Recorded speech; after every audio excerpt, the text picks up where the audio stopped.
महाराष्ट्र में चुनाव हारने के बाद से ही उद्धव सेना में खलबली मची हुई है। उद्धव गुट के नेता संजय राउत हार पचा नहीं पा रहे हैं।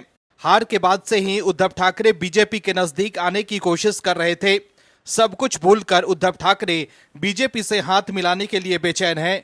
उद्धव ठाकरे समझ गए हैं कि अब उनकी दाल गलने वाली नहीं है, लेकिन बीजेपी ने उद्धव गुट को ऐसा झटका दिया है जिससे संजय राउत तिल मिला गए हैं। पुलिस की कार्रवाई और खुलासे से संजय राउत सख्ते में आ गए हैं और अब समझ ही नहीं पा रहे हैं कि बीजेपी से मुकाबला कैसे करें। लेकिन इस बार बीजेपी ने उद्धव ठाकरे के मंसूबों पर पानी फेर दिया है, जिससे संजय राउत एक बार फिर भ्रम फैलाने की कोशिश कर रहे हैं, लेकिन अब वो एक्सपोज हो गए हैं।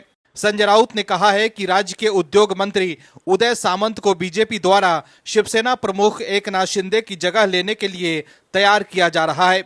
राउत ने कहा है कि मुझे जानकारी है कि सामंत के साथ 20 विधायक हैं। हालांकि उदय सामंत ने दावोस से एक बयान जारी कर दावों को खारिज कर दिया है और कहा है कि ये शिंदे और उनके बीच कलह पैदा करने का एक प्रयास था। इस खबर में आगे आपको बताएंगे सब कुछ डिटेल में कि कैसे संजय राउत बेचैन हो गए हैं। तो बने रहिए हमारे साथ अंत तक और देखिए हमारी ये खास रिपोर्ट। उद्धव ठाकरे की पार्टी बीजेपी से नजदीकियां बढ़ाने की कोशिश कर रही थी, लेकिन बीजेपी द्वारा भाव न देने के बाद अब वो बीजेपी के खिलाफ तिलमिलाए हुए हैं। लेकिन दर्शकों, आज हम आपको बताते हैं कि जो लोग हल्ला करते रहते हैं कि बांग्लादेशी भारत सरकार और गृह मंत्रालय की नाकामी की वजह से भारत में प्रवेश कर रहे हैं, वो ऐसा कहकर सेना का सबसे पहले अपमान करते हैं, न कि सरकार का। दर्शकों, दूसरी बात जो ये कहने वाले हैं वो इसलिए अपने घरों से शांति से सो पाते हैं और सुबह उठकर नाश्ता करके इसीलिए ऐसा बयान दे पाते हैं क्योंकि गृह मंत्रालय से जुड़े विभाग और बॉर्डर पर सेना मुस्तैदी से अपना काम करती है। जैसा कि आपको पता है कि भारत और बांग्लादेश के बीच रिश्ते सिर्फ सीमाओं का ही नहीं बल्कि रिश्ते सांस्कृतिक और पारिवारिक भी हैं। दोस्तों, जैसा कि आपको पता ही है कि लोग अपने रिश्तेदारों से भी मिलने आते हैं और व्यापार के लिए भी यहाँ आते हैं।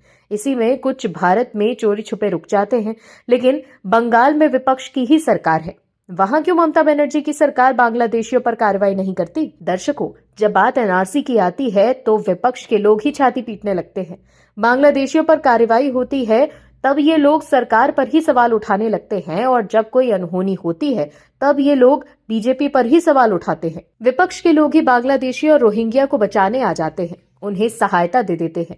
लेकिन सैफ अली खान के मामले में हमलावर के बांग्लादेशी होने पर बीजेपी ने अवैध रूप से रह रहे बांग्लादेशियों के खिलाफ मोर्चा खोल दिया है, लेकिन उद्धव सेना को मिर्ची लग गई है।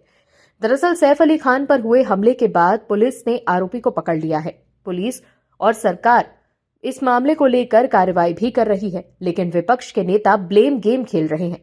बॉलीवुड अभिनेता सैफ अली खान पर उनके घर में घुसकर हुए जानलेवा हमले पर शिवसेना यूबीटी नेता आदित्य ठाकरे ने कहा कि इस मामले में अगर रोहिंग्या शामिल हैं तो गृह मंत्रालय को इनका संज्ञान लेना चाहिए। लेकिन दर्शकों, इस मामले पर पुलिस और सरकार कार्रवाई कर रही है और बीजेपी के नेता खुलकर आवाज उठा रहे हैं कि बांग्लादेशियों और रोहिंग्या के खिलाफ कार्रवाई होनी चाहिए। लेकिन जब उद्धव ठाकरे सीएम थे और सुशांत सिंह राजपूत और दिशा सालियान के मामले पर आदित्य ठाकरे चुप्पी साधे हुए थे, तब कोई एक्शन क्यों नहीं लिया गया? क्यों आदित्य ठाकरे ने सुशांत और दिशा के लिए आवाज नहीं उठाई थी? क्यों जब पालघर में साधुओं की हत्या कर दी गई थी तब भी आदित्य ठाकरे ने जिम्मेदारी नहीं ली? दर्शकों, सैफ अली खान पर बोलकर आदित्य अपने वोट बैंक को खुश करने की कोशिश कर रहे हैं। जब वो खुद सत्ता में थे तब उन्होंने सुशांत सिंह राजपूत और दिशा सालियान और पालघर में साधुओं की हत्या पर मौन धारण कर लिया था। लेकिन अब सैफ अली खान के मामले में पकड़े जाने और उसके बांग्लादेशी होने पर आदित्य ठाकरे ने कहा है कि ये गंभीर मसला है। अगर इसमें रोहिंग्या शामिल पाए गए हैं तो ये केंद्र सरकार की विफलता है। पिछले 10 सालों से बीजेपी की सरकार है और अगर बांग्लादेशी लोग घुस रहे हैं देश में तो ये उनकी जिम्मेदारी बनती है। उन्होंने केंद्र सरकार के कामकाज पर सवाल उठाते हुए कहा कि तीसरी बार बहुमत से सरकार बन चुकी है और अगर ऐसे में घुसपैठ होती है तो ये केंद्र सरकार की भूमिका और जिम्मेदारी पर सवाल उठाता है। उन्होंने आगे कहा कि ये स्पष्ट होना चाहिए कि ये केंद्र सरकार की विफलता है या नहीं। अगर ऐसी घटनाएं हो रही हैं तो प्रधानमंत्री को उसका जवाब देना चाहिए। दरअसल पुलिस ने आरोपी को रविवार को बांद्रा कोर्ट में पेश किया। अदालत ने आरोपी मोहम्मद शहजाद को 5 दिन की कस्टडी में भेज दिया। वहीं आरोपी के वकील ने दावा किया है कि आरोपी के बांग्लादेश से होने की बात निराधार है। दर्शकों, समझने की जरूरत यह है कि हर बात में पीएम जवाब तो दे नहीं सकते और आदित्य ठाकरे को बताना चाहिए कि जब उनकी सरकार थी तो उन्होंने ऐसे कितने लोगों को चिन्हित करके भारत सरकार को सूचित किया था। महाराष्ट्र में करारी हार के बाद से ही उद्धव ठाकरे बदले बदले से लग रहे हैं। वहीं विधानसभा चुनाव से पहले उद्धव ठाकरे घमंड में चूर थे और सीएम फडणवीस को लेकर ये कह रहे थे कि या तो वो रहेंगे या फडणवीस। लेकिन चुनाव के नतीजों के बाद उद्धव ठाकरे समझ गए हैं कि फडणवीस ही महाराष्ट्र की राजनीति के असली खिलाड़ी हैं और वो फडणवीस से मिलने के लिए बेचैन हो गए हैं। दर्शकों, कहते हैं ना कि राजनीति में कोई किसी का स्थायी दुश्मन नहीं होता और कोई किसी का स्थायी दोस्त भी नहीं होता। राजनीतिक जरूरतें समय के साथ बदलती रहती हैं। कहने वाला तो ये भी कहते हैं कि राजनीति संभावनाओं का खेल है। यहाँ कौन कब बाजीगर बन जाए कोई कुछ कह नहीं सकता। समझने की जरूरत तो ये भी है कि राजनीति में सिर्फ लोग अवसर देखते हैं और अवसर के अनुसार चीजें बदलती रहती हैं। दर्शकों, कहते हैं ना कि इंसान को धोखा देने से पहले इतनी गुंजाइश तो रहनी चाहिए कि कल कुछ बदले तो नजर मिलाने लायक तो रहें। लेकिन उद्धव ठाकरे ने ऐसे ऐसे अनर्गल आलाप किए हैं कि सभी दरवाजे उनके लिए अब बंद हो चुके हैं। हिंदी फिल्म खानदान का एक गाना है, ये मुलाकात एक बहाना है, प्यार का सिलसिला पुराना है। हार के बाद जब उद्धव ठाकरे सीएम फडणवीस से मिले तब महाराष्ट्र की राजनीति में हलचल पैदा कर दी थी। उद्धव ठाकरे के अलावा आदित्य ठाकरे भी हाल ही के दिनों में 3 बार सीएम फडणवीस से मिल चुके हैं। जिस तरफ से हाल के दिनों में उद्धव ठाकरे उनके बेटे आदित्य सीएम फडणवीस से मिल रहे हैं और उनकी तारीफों के पुलिंदे मान रहे हैं, उससे ये अंदाजा कतई नहीं लगाया जा सकता कि दोनों के बीच कभी कोई अनबन भी हुई थी। ये वही उद्धव हैं जिन्हें फडणवीस से मिलना और बात करना तक गवारा नहीं था। 5 साल पहले उद्धव देवेंद्र फडणवीस के लिए मातोश्री के दरवाजे बंद करवा चुके थे। लेकिन जिस तरह से हाल ही के दिनों में उद्धव सेना की ओर से सीएम फडणवीस की तारीफ में कसीदे पढ़े जा रहे हैं, संजय राउत जो बीजेपी के खिलाफ जमकर हमला बोलने के लिए जाने जाते हैं, वो भी फडणवीस की तारीफ करने लगे थे। उससे सियासी गलियारों में इस बात की चर्चा तेज हो गई थी कि क्या बीजेपी और शिवसेना के रिश्तों पर जमी बर्फ पिघलने लगी है। लेकिन दर्शकों, आपको बता दें कि सीएम फडणवीस ने उद्धव ठाकरे के लिए महायुति और बीजेपी का द्वार बंद होने की घोषणा कर दी है। उद्धव चाहें तो भी उन्हें एंट्री नहीं मिलेगी। उद्धव ठाकरे जो बार बार अपने बेटे आदित्य ठाकरे को फडणवीस से मिलने के लिए भेज रहे थे ताकि वो बीजेपी के साथ नजदीकियां बढ़ा सकें, उन्हें बीजेपी ने बड़ा झटका दे दिया है। फडणवीस ने उद्धव ठाकरे को साफ संदेश दे दिया है कि उनके लिए अब दरवाजे बंद हो गए हैं। लेकिन सवाल यह है कि सीएम फडणवीस को इतनी बेरुखी दिखाने की जरूरत क्या थी। राजनीति में रिश्ते बनते बिगड़ते रहते हैं, पता नहीं कब किसकी गरज पड़ जाए। पिछले कुछ समय से उद्धव ठाकरे, उनके बेटे आदित्य ठाकरे और सांसद संजय राउत समेत कई नेता देवेंद्र फडणवीस की तारीफ कर रहे थे। इसीलिए अटकलें लग रही थी कि भविष्य में उद्धव को साथ लिया जाएगा। राज्य की जनता देख रही है कि जब से महायुति की सरकार बनी है, उद्धव ठाकरे और देवेंद्र फडणवीस के बीच मुलाकातों की संख्या बढ़ गई है। हाल ही में चर्चा तेज हो गई थी कि उद्धव ठाकरे भविष्य में महायुति में शामिल हो सकते हैं। इस पर फडणवीस ने 2 टुक सुनाते हुए कहा था कि राजनीति में एक बात का ध्यान रखना चाहिए कि कोई आपकी कितनी भी तारीफ करे, आपके पैर जमीन पर रहने चाहिए। सीएम फडणवीस ने कहा है कि महायुति में तीनों कुर्सियों की स्थिति मजबूत है। इसका मतलब यह है कि हमें चौथे साझेदार की जरूरत नहीं है। हम मानते हैं कि महायुति में 3 पार्टियां का आंकड़ा महत्व रखता है। ब्रह्मा विष्णु महेश त्रिदेव हैं। स्वर्ग पृथ्वी और नर्क 3 लोक हैं। राजा दशरथ की 3 रानियां थीं। उन्होंने कैकेयी को 3 वचन दिए थे। खेल में 3 स्तर रहते हैं, क्वार्टर फाइनल, सेमीफाइनल और फाइनल। त्रिकोण में 3 कोण होते हैं। शासन के 3 अंग होते हैं, कार्यपालिका, संसद और न्यायपालिका। इसके बावजूद चतुष्कोण, चौराहे और चौपाल का महत्व होता है। 4 के आंकड़ों की वजह से लोगों का सरनेम चौबे या चौरसिया होता है।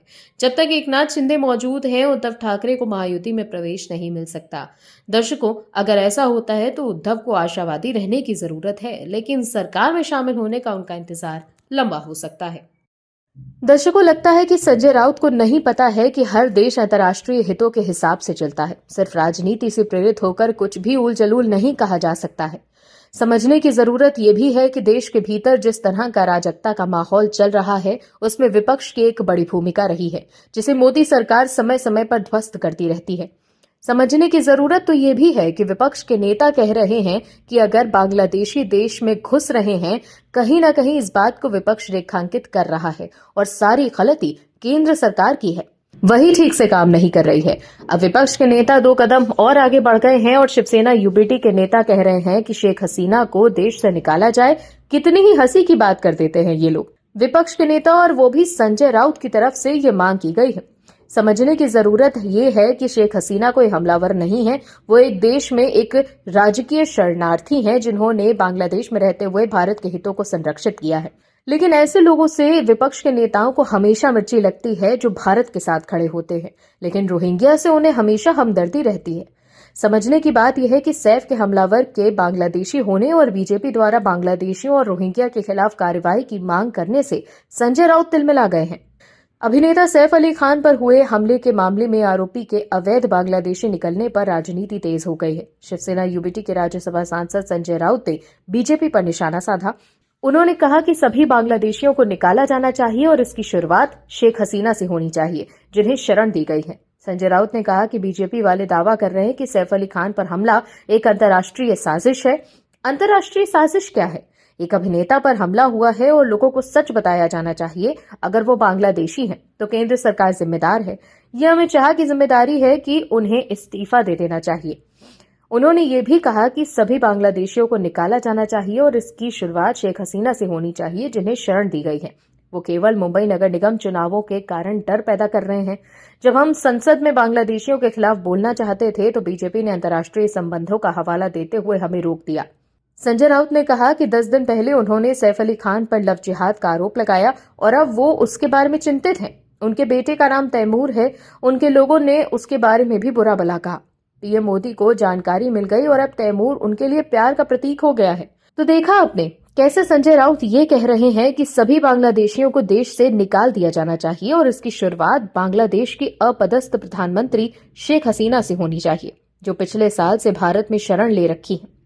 तो देखें आप कि कैसे संजय राउत को शेख हसीना के भारत में रहने से तकलीफ हो रही है। मतलब आप समझ सकते हैं कि संजय राउत किस मजबूरी के साथ बयान दे रहे हैं। बांग्लादेश के वो कट्टरपंथी लोग भी शेख हसीना के दुश्मन हैं जो बांग्लादेश में हिंदुओं को मार रहे हैं।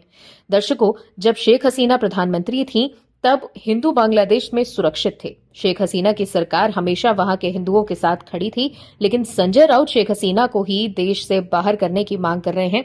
ऐसे में आप समझ सकते हैं कि कैसे सैफ पर हमला करने वाले के बांग्लादेशी होने से संजय राउत की बोलती बंद हो गई है। अब वो ये कह रहे हैं कि केवल मुंबई नगर निगम चुनावों के कारण बीजेपी के नेता बांग्लादेशियों पर बोलकर भय पैदा कर रहे हैं। कहा जा रहा है कि सैफ अली खान के घर हमलावर चोरी के उद्देश्य से गया था, लेकिन पीएम मोदी और देश के राजकीय शरणार्थी को इस तरह से घसीटना कहीं न कहीं देश की मर्यादा को खतरे में डालने की कोशिश है। Bureau report OMH news. आप दर्शकों से विनम्र निवेदन है कि चैनल को सब्सक्राइब जरूर करें